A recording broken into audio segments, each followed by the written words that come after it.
She tells him, ooh, love, no one's ever gonna hurt you, love. I'm gonna give you all of my love. Nobody matters like you. This is my top 10 Dragon Ball Z / Dragon Ball Super characters ranked from worst to best. At number 10, we have Gohan. Now, Gohan would have ranked higher on the list if it wasn't for the Great Saiyaman. Remember, when we were first introduced in Dragon Ball Z to Gohan, he's a scared little boy, and that's just it. And then he gets more used to fighting and dealing with strong and dangerous enemies, that he actually ends up getting stronger from training and being able to defeat Cell. Then he goes back to being this joke character and being basically a forgotten member of the Ginyu Force. Now, I know obviously he wasn't in the Ginyu Force, but I mean, he poses as if he was a member. Number 9, we have Kid Trunks / Future Trunks. Now, Trunks would have been ranked worse if it wasn't for Gohan's Great Saiyaman. Now, when we look at these two, Kid Trunks is a cocky and more confident version of Future Trunks. And because of that, that's also why I put him on here with Future Trunks. Now, Future Trunks spends most of the time needing help from Vegeta and Goku and depending on them to defeat the enemies that is in his timeline.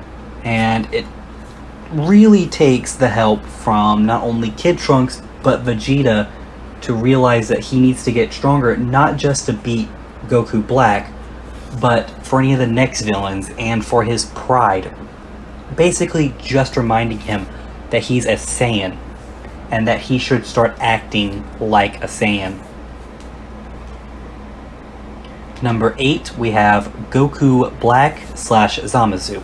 Now, the reason I'm putting these two in the same category is because Goku Black is Zamasu, he's just Zamasu in Goku's body. So I found Goku Black as an interesting character, not only because it showed us how strong the Super Dragon Balls are, because it just said that you could wish for literally anything, but when you take somebody that was able to obtain God Ki and switch bodies just with one wish, it really shows you how powerful they actually are. Not only that, but Zamasu's on the list because it shows us that not all Supreme Kais, or even the apprentice to the Supreme Kai, are all naturally good. They have to go through thousands and thousands of years of training just to understand what a Kai is supposed to be like. And with Zamasu stealing Goku's body and using his power to kill off the Supreme Kais and start killing off all the mortals, it really puts into place like how severe and how serious every situation can be. Number 7, we have Hit. Now, he does have his pros and cons, but it did show us this new technique called time skipping, where he's able to skip forward in time just 1/10 of a second. Now I thought, okay, that's kind of interesting, and with the speeds of both of the people, it really puts to light a whole new aspect of things. And it was like, at some point, he's going to come up against somebody even faster or smarter that can easily overpower his time-skipping ability. But the thing was, his battle with Goku shows that he's able to improve in battle. Now, obviously, it does have its flaws. If you learn about the ability and you know that it exists, and you're fast enough, you can easily just psych them out and anything like that to draw in a weakness. Or if you're just strong enough like Jiren, you can easily just, power through it entirely. Number 6 is Zeno. Zeno is obviously one of the most powerful beings in all of existence. And if not one of, he is the most powerful being in all of existence. So we were introduced to the Omni King during the Tournament of Destroyers, right after that ended. Basically, if it wasn't for Lord Beerus and Lord Champa, we would have no clue who Zeno is and why he should be feared. But we were able to see the reactions from both Lord Beerus and Lord Champa, who, by the way, are gods of destruction, and fear this little, like, 2-foot something tall figure. Now, whether or not he's a strong fighter or not is up for debate. I'm not going to talk about it. I don't really care, because we've seen in the past that it doesn't matter about physical strength, but just strength in general. That's why deities think differently than mortals do. It's because they're not thinking just about physical strength, they're also thinking about strength entirely. Like, what are their abilities? What can they do? And Zeno obviously has the greatest ability of all, whether erasing a single entity to a universe. So he could literally erase all the universes just by raising his hand and wishing it be done. At number 5, we have Beerus, the god of destruction for Universe 7. Now, he's just an overly simplified character, which may seem like a bad thing, and you may be asking, why is he so high up on the list if he's just an overly simplified character? Well, he's basically there to be kind of like a comedy thing, but yet to solve minor problems that Goku or Vegeta can't handle. Like, for instance, that little filler episode with the ghost and the little girl. I still don't understand that. That's just me. I'm sorry. But destroying the ghost was something that Goku can't do and Vegeta couldn't do. But obviously Beerus can destroy anything. As we said, mineral, being, or even ghost, is nothing in the universe Lord Beerus can't destroy. And he doesn't really need to be this complex character. He just needs to be simple, be there, and exist just to exist. At number 4, we have Whis.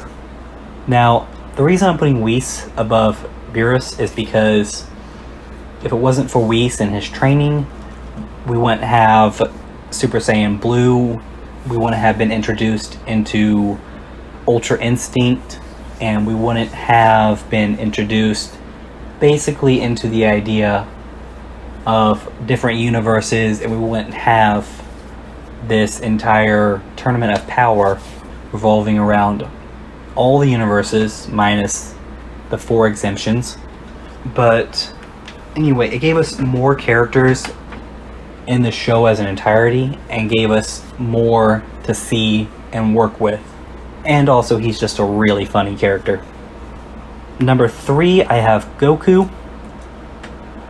I mean, there's not much to say about Goku. He's the big main character, the one to save the day and then start more problems that he has to save the day about.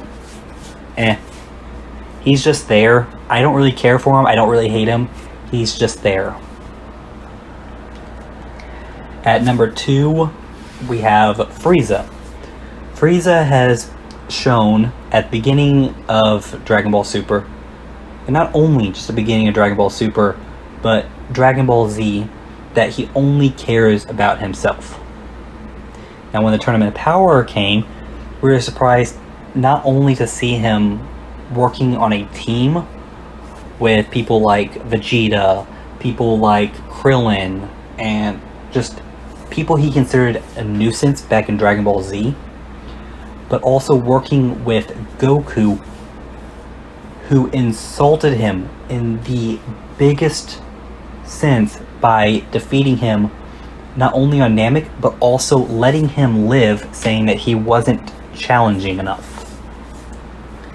And seeing him work with Goku to knock out Jiren, I watched that fight like 4 times, and it still surprises me. Goku and Jiren working together just surprises me, no matter how many times I rewatch it. Number 1, my favorite, is Vegeta.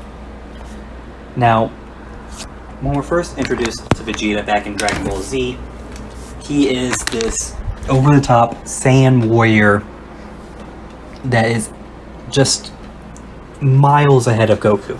Now, while yes, Goku does become more stronger and does stay stronger than Vegeta, Vegeta actually just tries to get stronger just to surpass Goku. It did originally start out where he wanted to kill Goku, but then they kind of formed like this kind of like rivalry, but a cooperative one where they work together for each other to get stronger, so then they can get stronger. I don't really know how to explain it, but Vegeta was the one that also started off the whole training with Whis and everything, which gave us really a lot to work with. And he even gave us this entire perception that he really just cares about the same thing Goku does, and that's getting stronger. I felt like at some point after Cell, Vegeta would just stop caring, but he's done nothing but care the entire time. And I feel like also with that, like, and the fact that he went from being this major villain to this hero, basically, it really shows how much work went involved into making him a really good character, a really defining character. And that's why Vegeta is my #1 favorite of Dragon Ball Z and Dragon Ball Super. Now, I may do one over the original Dragon Ball and Dragon Ball GT. I'm not entirely sure. The only reason I did one over Dragon Ball Z and Dragon Ball Super was because the characters kind of, well, they're all iconic characters. I mean, yeah, you do have characters like, I don't know, Ribrianne, which, I mean, not a real great character, but is an alright character. People did like her, people didn't. Then you have, like, Kale and Khalifa. I don't know. They're just fine. I mean, I have nothing against the Saiyans in Universe 6. I wish we got more information about them, and that's just it. If you guys did enjoy watching this, please leave a like. If you're new, subscribe, and comment your top 10 list. I'll be going through and reading each one. And if you have a problem with my top 10 list, you can even leave a comment about that down below. And thanks so much for watching.